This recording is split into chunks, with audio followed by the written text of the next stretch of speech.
Some days I just sit around and try to break up as many rocks as possible to see what I've got. So it looks like that's what I'm going to do today. If I can find my glove. I guess I left it in the house. Anyway, I've got some tabs. I'm going to crack into these, see what they look like. They look like they're pretty good. See if I have some white shirt. I think I've found some.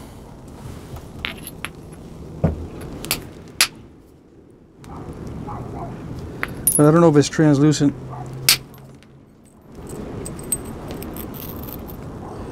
No. Not that one anyway.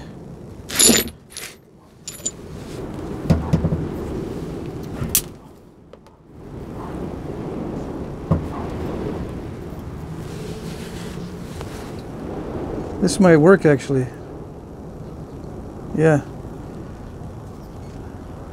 I wonder where I got this piece. I found it in my pile of heat-treated rocks. It almost looks like porcelainite, right? It is heat-treated. So I'll set that aside. See if I can do another Toya.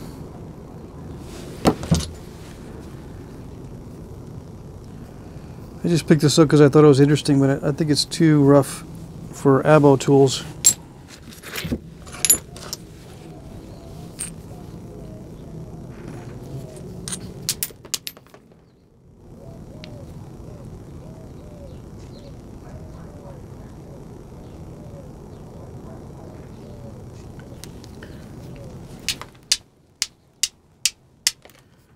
A lot of times I just throw a bunch of chert into the turkey roaster to heat treat.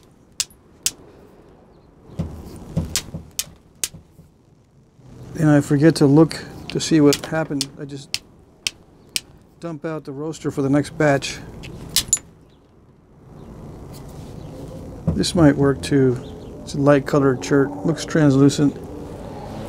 So I'll set that aside too.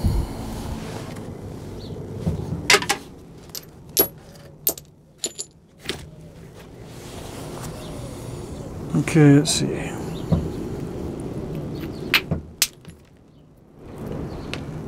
Very nice. Wow. Some of this tabular chert is awesome.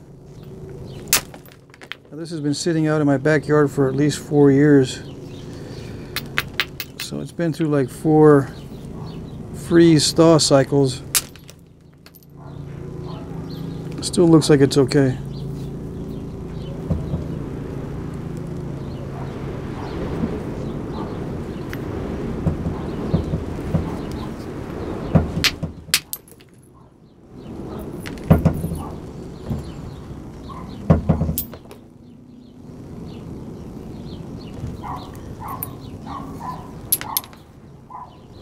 It's kind of delicate, you know, radial cracks are going in really easily.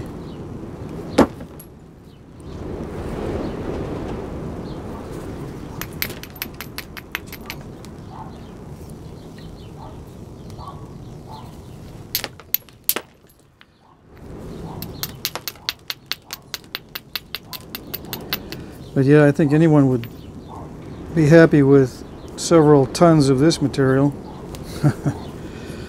But of course it's just the opposite in reality. You can't get tons of this. Wow. Okay, I'm going to stop messing with it. Wait till I'm more mentally awake, more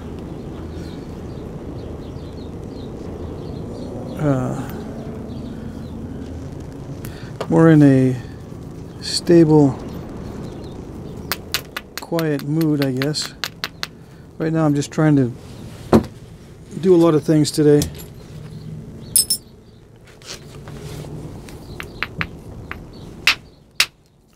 Take advantage of the weather. Yeah, this is the Same stuff. This is raw actually, right? I think.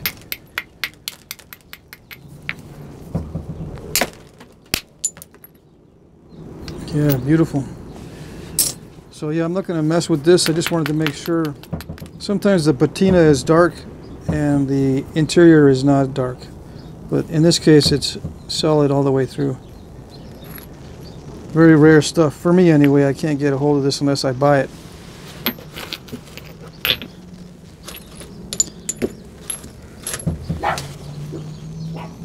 No, I just picked this up. I didn't know what it was.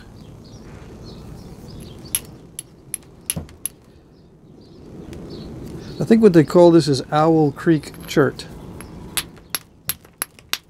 Here in Texas, of course.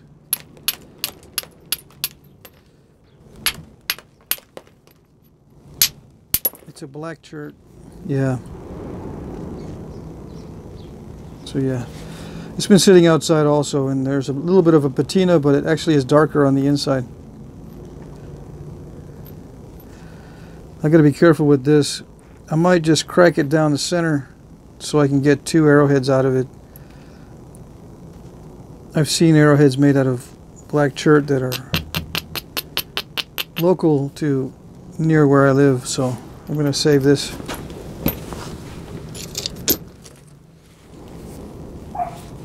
I got a bunch of this little landscaping gravel type pieces. I just want to see. This one looks like it might be a brownish color. We'll see.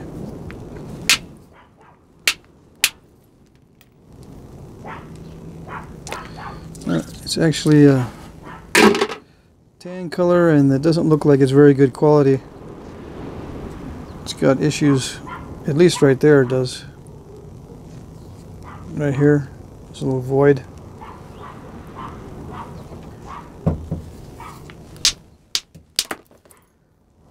Feels raw, so I'll need to heat treat this.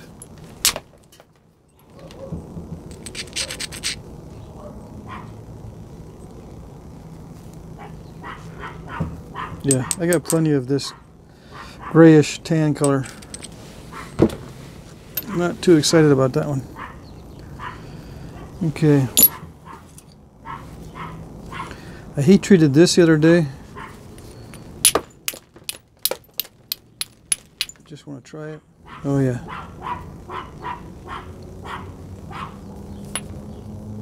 Very nice.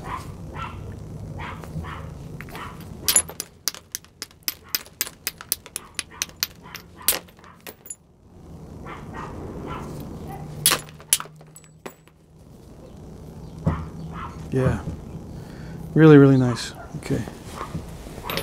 And I've got some in the roaster here.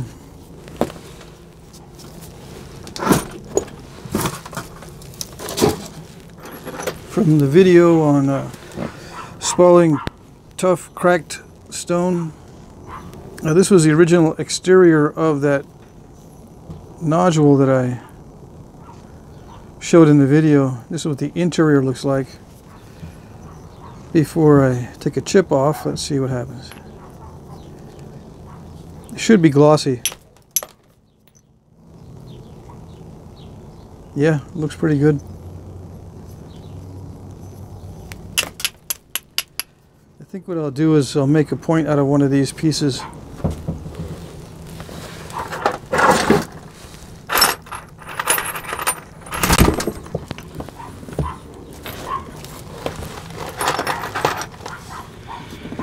Some of this broke up. That batch or that couple of nodules that I had of the cracked root beer looking type chert actually got worse in the turkey roaster. Some of it looks like it might be okay. So in the next video, I'm gonna nap some of this stuff in here. And I just threw in various pieces. This is from that cracked nodule, that very large nodule. This is from another batch, not related to the videos, and looks very interesting. I think I'll nab one of these on video too. Okay, let me set the camera back up. Okay, so now where was I before I dropped the camera on you guys? If I was a good video maker, I would edit that stuff out, but it's too much fun to leave it in, so I'm just going to leave it and proceed. Now, before I get into napping, I'm gonna see if this is, see what is inside this rock. I got a little bit of a chip I took off some time ago. But you can see how the patina is very light. Yeah. Although this will be very nice material for heat treating, although it looks like it'll work well raw as well.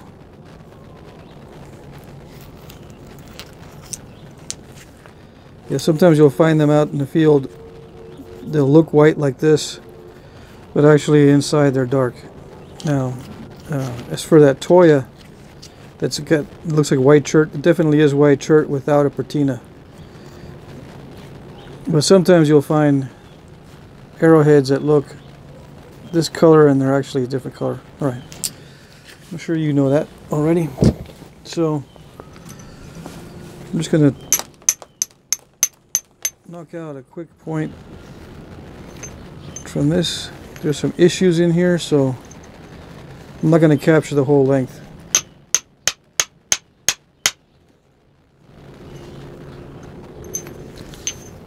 Usually that'll snap right away if there's a bad issue, but it looks like it's solid. I may be able to capture a good portion. This can be used as a knife as is, but you know, it only lasts so long, and then you have to come back and retouch it. That was probably the origins of Flintknapping. You know, you would break off a flake. Humans would break off a flake from a, what they call the what do they call that? It's a core, yes, but they call it something else. Anyway, you break off a piece from the core and then use it, and it gets dull, and you go back and break off another piece, or you can take something and start chipping on the edge to make it sharper. And that chipping on the edge of these utilized flakes is probably what started the whole Flintknapping thing.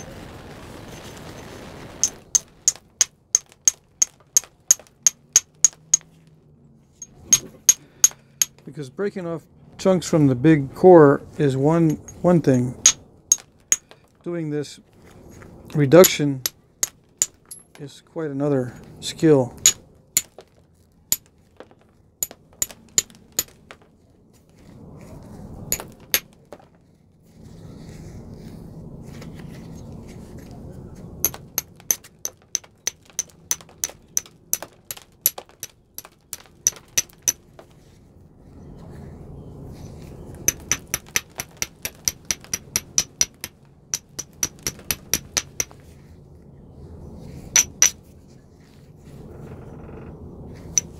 Yeah, it looks like it's flaking very nicely here. I'm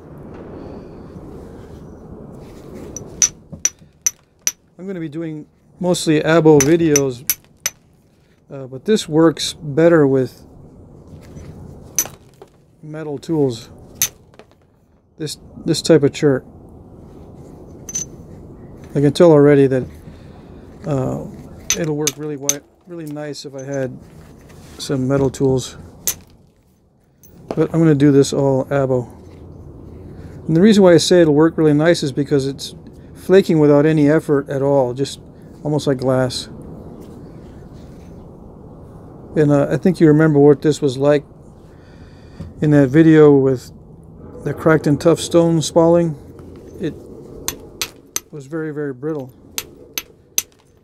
Now it just flakes extremely easily, and it has a glossy texture instead of the original dull. This is the original, not the original, but the flake surface as it came off the stone, and then after you heat treat it, it becomes glossy. This is the patina on the outside of the nodule. It's not related to the heat treating, although I don't know, maybe it was exposed to a fire. I doubt it, but maybe.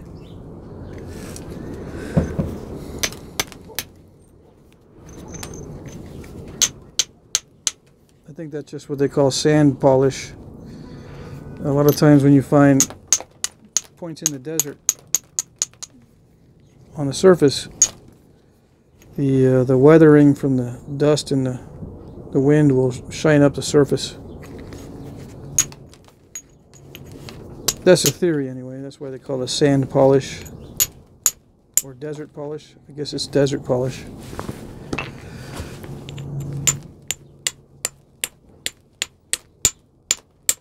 Now there's some questions on technique that I'm going to address in this video.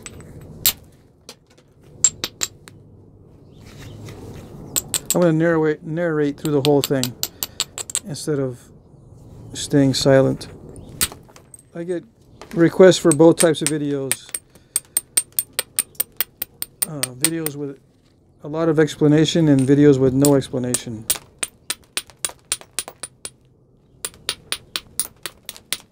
So I do both.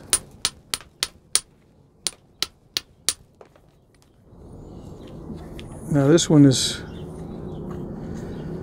it's in kind of an odd shape.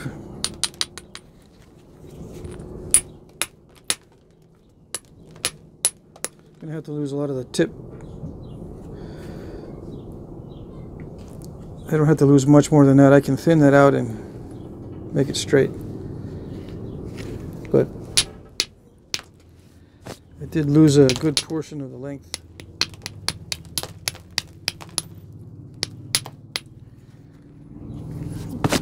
Now the issues that I'm going to address, one of them is the abrading part. What is the technique for abrading? What is the strategy of abrading? You'll notice I don't do much abrading. I do this kind of thing, which I call brushing. It does abrade, but it also removes flakes, sometimes large flakes, mostly small, but sometimes large flakes. And I find it more efficient to just brush and not abrade, especially not longitudinally like this. I'll abrade like this mostly, and mostly to get in between these protrusions. If you just grind like this, you're going to hit only the high spots, and you'll have dulled areas that are strong on the high spots, but in between you won't. And if you strike and accidentally hit one of those weak spots, you're going to get a step fracture because it's not going to send a flake in because the platform's not strong. But if you brush like this and get in between and remove all of the weak edges in between and on the protrusions or the lumpy spots, when you hit, it's stronger all the way across, and you can create nice continuous platforms too easily by just brushing. Now, of course, you can also take a pressure flaker and bevel carefully, but I find it quicker and more efficient just to use the hammerstone or the abrader to brush.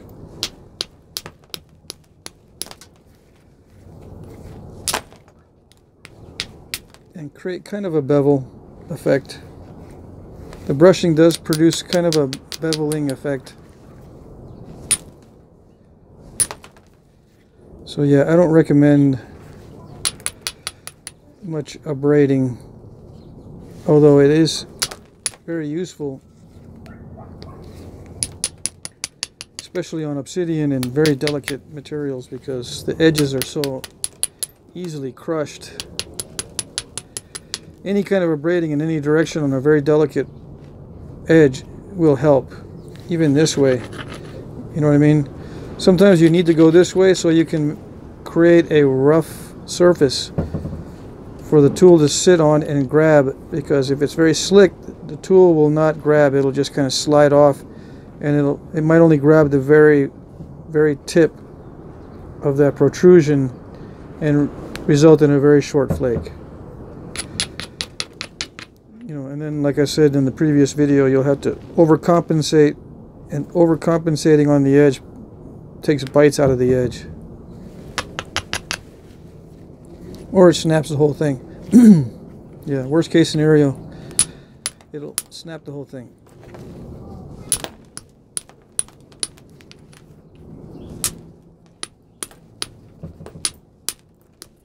Just because you're trying to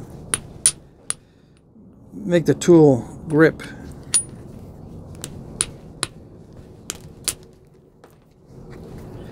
Very, very nice, actually. It's too bad most of that nodule was cracked, because it's turned out to be a nice material, heat treated, after it's heat treated.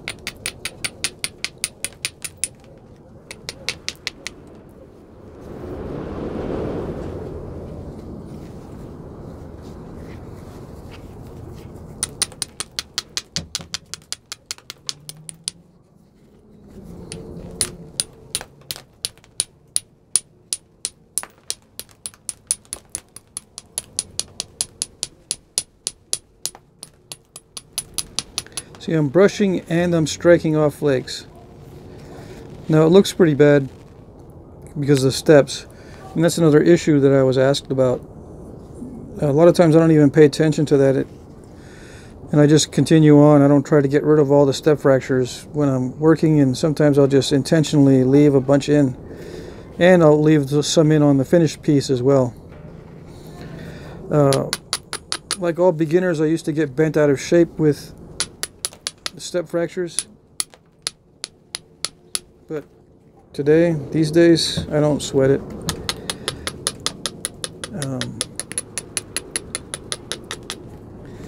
I don't let them get to me anymore. I do, of course, put a lot of effort into not making step fractures.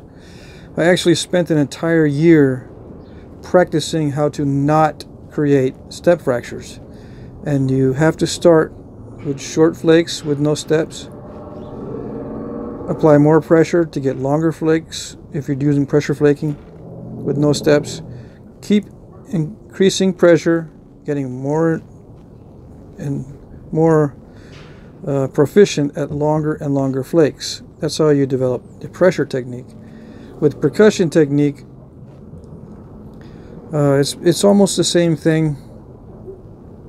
I try not to do long flakes with percussion, though. I can do long flakes and overshot flakes with percussion, but you're going to go through lots and lots of material, and it's going to take lots and lots of time. But I do recommend doing it. Percussion flaking is one of the most efficient and easiest, once you get used to it, one of the easiest ways to create preforms,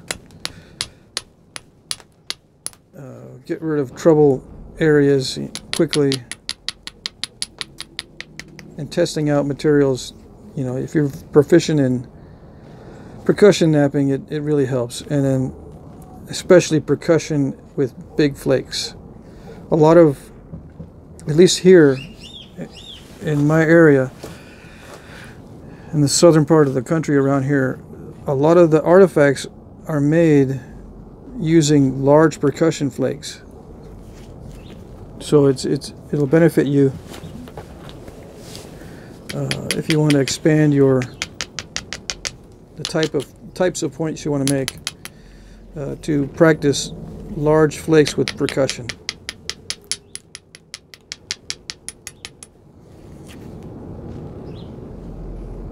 Now that's a long explanation for, you know, how do I avoid step fractures.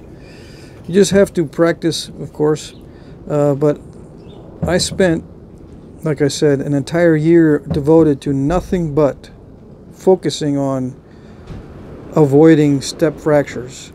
It does take intense focus, and you can let it become subconscious. That's what I suggest.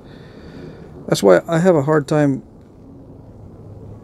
being very precise with my explanations on percussion, I try, but a lot of my percussion is second nature. I don't even think about it. And if I start thinking about percussion, I lose my train of thought, or how should I say, I lose the zone, and I don't make effective strikes. I crush platforms and that sort of thing.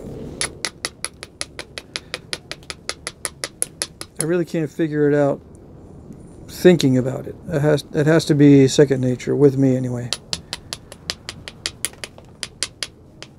Okay, another issue that came up was you know, thinness and angles. You know, what angle on the platform do you have to be at when you want to thin a piece that's already thin? Well, for one thing, a piece that's already thin is extremely difficult to make thinner, and I don't recommend doing it. I recommend leaving it fat if you have to until the very end, and then strike off thinning flakes. Now, a lot of guys don't have any trouble at all making a fat point. They have trouble thinning it after that. So it doesn't make any sense when I say stuff like that. Wait until the end when it's fat to start thinning. For some people, that makes absolutely no sense. You know, you should flatten it, thin it first, and then work the edges, and you're good. I used to recommend that too. For beginners, you know, find something flat, make it a little bit flatter, and then work the edges, and you're good. But if you want to, you know, be good at thinning, learn to do the thinning at the end. That'll help your skill at thinning and knowing how fat you can keep your point as you're working, because it does help in the process to keep it from snapping. It will allow you options if it's still kind of fat. If there's a defect, either to leave it in, like if it's a void or something, you can leave it in, or if it's a stack in the center, you'll have enough meat to run a long flake to try to get rid of it if it really bugs you. So leaving it fat until the end seems counterintuitive, but that's what I've been practicing myself to do, to give me the option. Because sometimes I do want to leave it thick, you know. Sometimes it helps, especially with expensive material. I don't want to thin it down in the very beginning and then start working the edges and then snap it in half. I'd rather have it thick or end up thicker than I want than have a broken point. Okay, I think those were the issues, but let me get into this point here, finish up.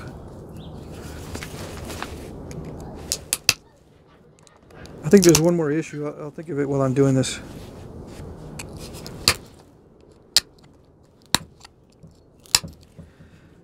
I've been actually napping for about 4 hours, and I'm getting fatigued here, so hopefully that explanation was okay.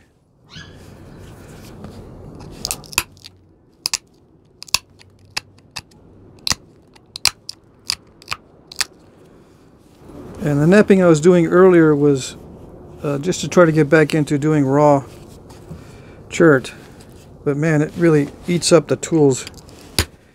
I broke this flaker right here, and I had to drill out this wood from inside the antler. That's the hazard there.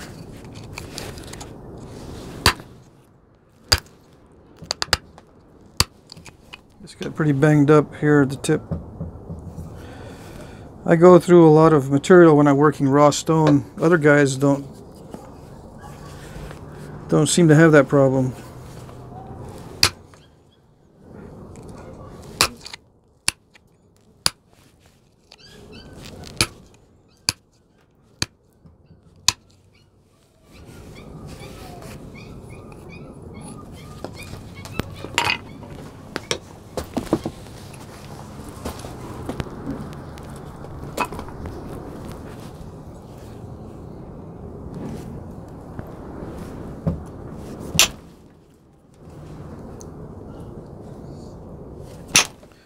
So I do my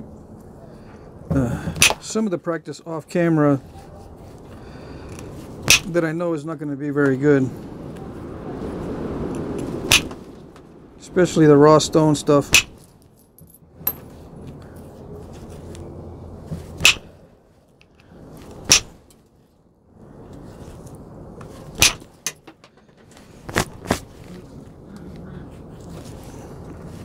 Everybody asks questions about raw stone. How did the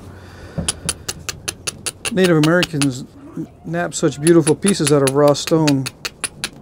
Well, it was either high quality raw stone or a very high quality napper, or both. And did they enjoy it? I mean, was it easy? No. Knapping raw stone's never enjoyable, never easy as far as I'm concerned. Unless it's very high quality, then yeah. But even so,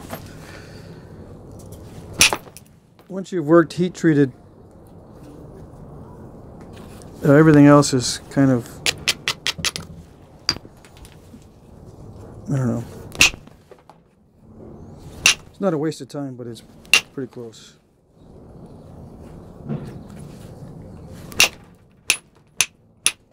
So I'm just going to go with the flow on this one. I took off too much on that corner, so I'm just going to go with a point that has a contracting base.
I think someone made a comment on one of the videos about all these sounds in the background, airplanes and ambulances, cars and trucks, buses and trains.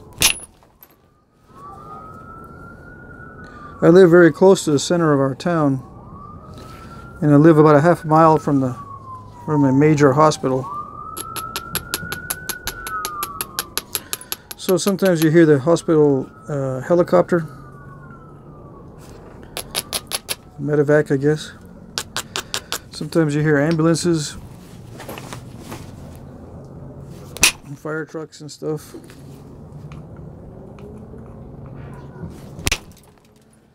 And sometimes you hear the neighbors. Got a bunch of neighbors. So yeah. Can't do too much about that. I wish I had an abo environment. Aboriginal, no modern sounds environment, but oh well.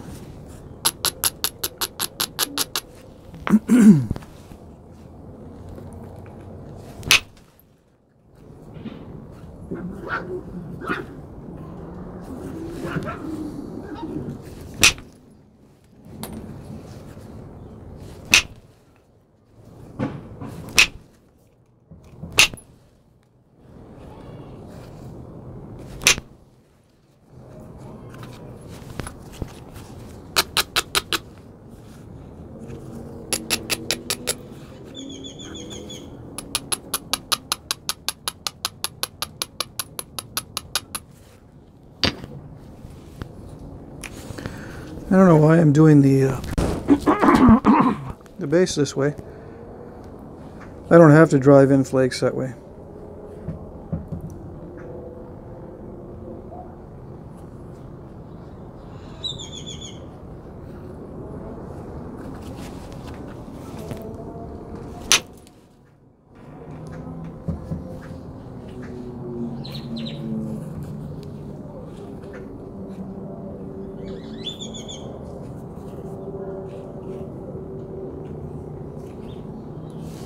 See, the way I get rid of these near the edge is I'll just nap all the way up until I hit that edge and then flake. So I'll lose, I don't know, 1/16 of an inch to get rid of those, or I can just leave them in. Sometimes I can power them off with large enough pressure flakes, but I have to start in a clear spot first, like over here, and go inward. I think that was the other issue, is how to remove the steps. If I have a row of step fractures like this near the edge, you know, I can't come in from the sides or from the back end to get rid of steps that are that close to the edge, so I just start with a clean area and shoot flakes toward the steps, hoping that the wide flake will catch some of that edge. You know what I mean? And remove the step, and then, you know, keep going down the line, and with shooting in pressure flakes at an angle like that to try to catch those. And they're not going to be long pressure flakes, they're going to be wide ones, deep and wide, to try to pop those step fractures off.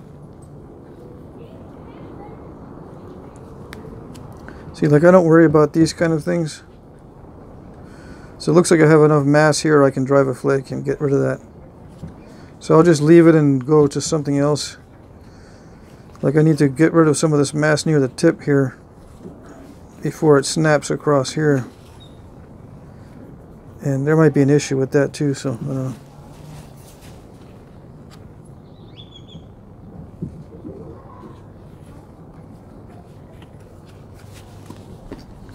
Another way is I can just use percussion to get rid of those as I'm taking this base down. And I'm going to lose some length.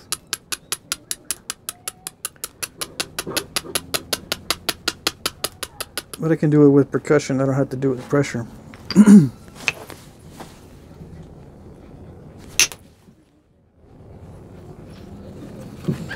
See, I started with a clear area. I shot a flake in, took off many of those steps, and then I'll move over a little bit further. This time I think I'll just attack them directly.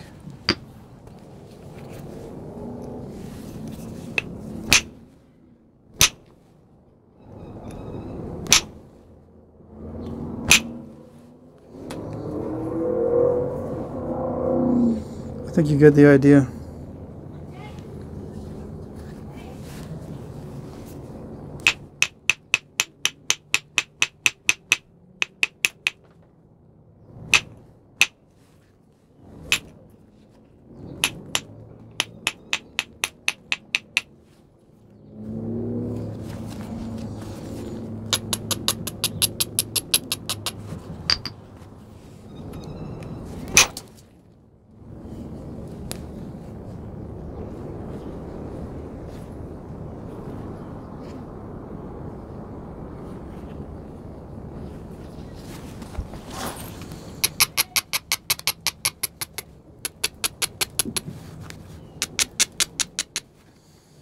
I took so much off the base, now I can actually do corner notches if I wanted to.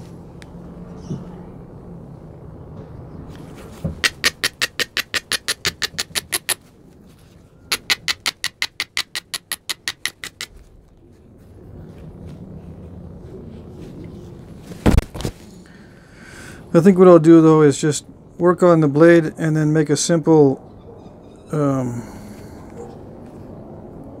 simple 2-notch, really wide notches on the base, like kind of like a Nolan point. Okay.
Okay, I think I remember now. The issue on the abrading,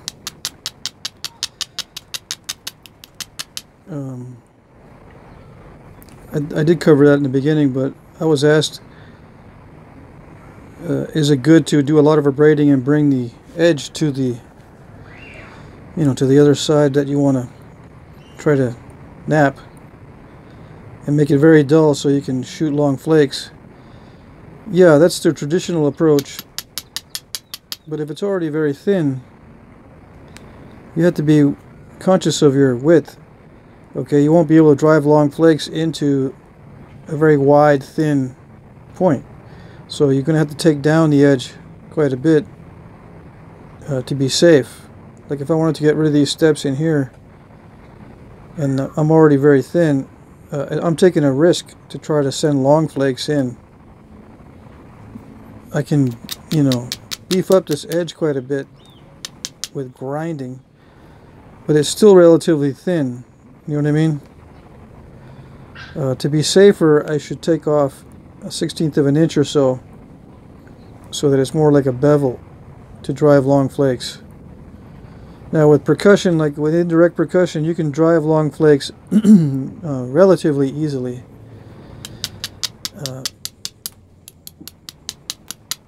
So you don't have to worry too much about being too wide, right?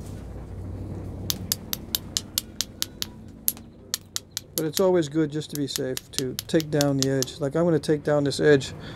For one, to make it symmetrical, I need to take this edge off. And number two, it's better if I create a continuous platform or a bevel-like situation.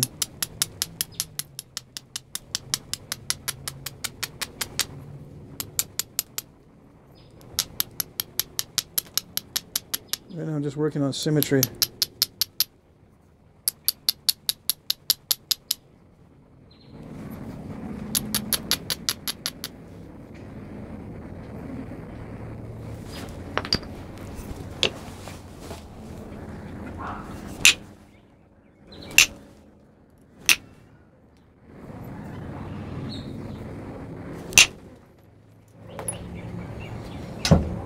This is getting really thin in some spots.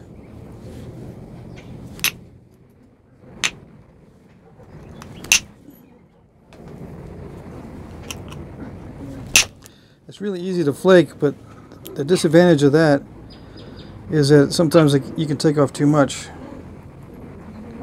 As you can see, there's too much taken off there. But I think it'll be alright. See, and I just took off a wide flake. It wasn't too long, and it got rid of that step fracture. After beveling this side, pretty much, it was, relatively easy to send in a long flake. I mean, a wide flake. And if you have a wide flaker, it produces wide flakes. Now this one, I turn it because it is pointy in certain directions and flat in other directions. I kind of turn it as the situation arises.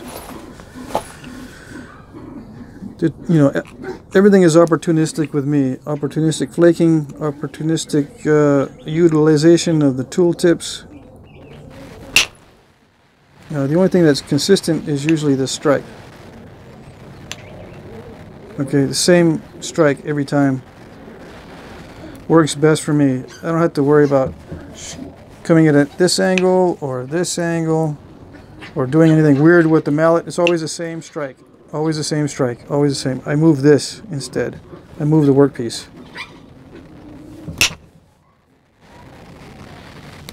The mallet's always hitting at the same angle every time, as far as I know.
I'm trying to get rid of the original surface. See that?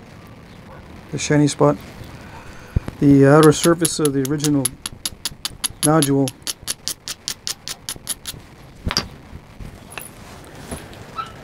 And then I'll work on the base.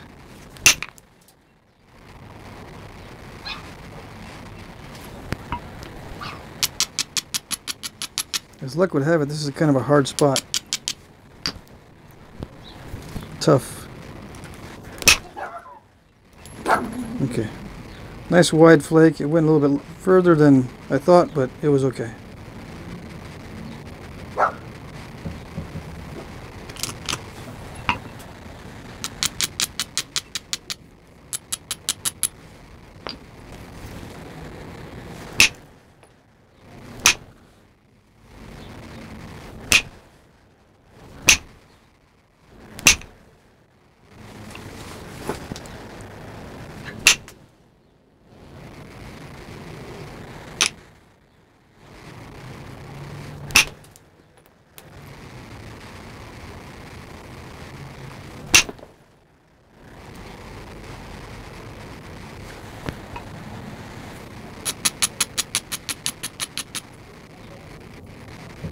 Oops.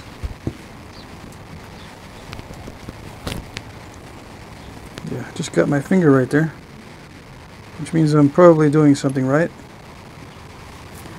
Okay, I got a phone call anyway. I'll just take a break, come back.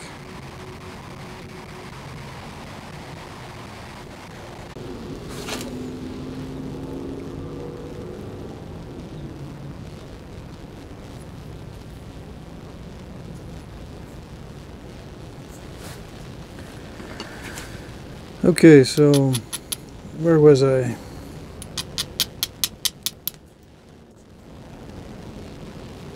I'm going to try to shoot a flake in to this mass here, probably from both sides.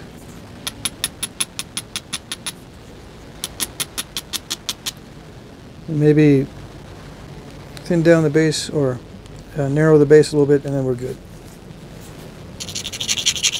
Yeah, or actually I'm going to fix the tip so it's not so crazy. Still have that step here, and I don't want to risk sending another flake in there, so I'm just going to leave it.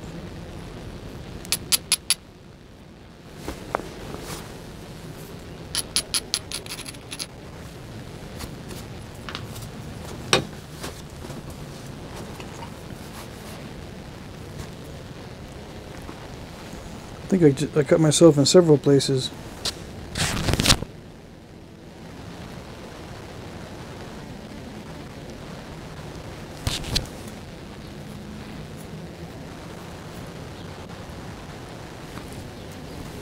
It's very sharp material. Okay.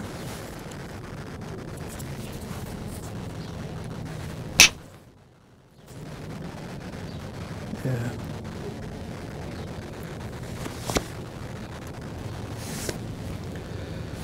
And you'll notice that I turn, I don't know if I caught that on film, but I crush the platform. I tend to turn this. I don't always strike with the same area, with the same surface area.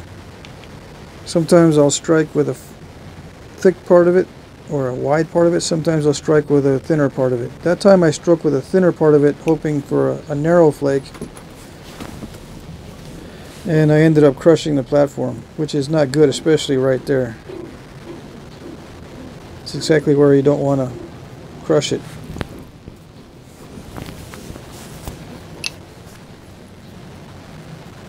I'm going to try it again on the other side.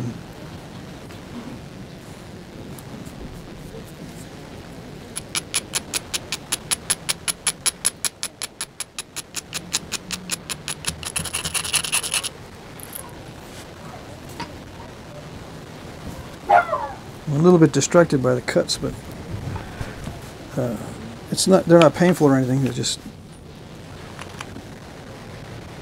distracting me.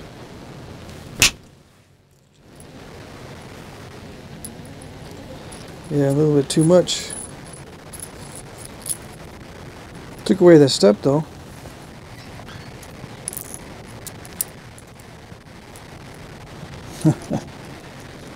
Took away that step fracture.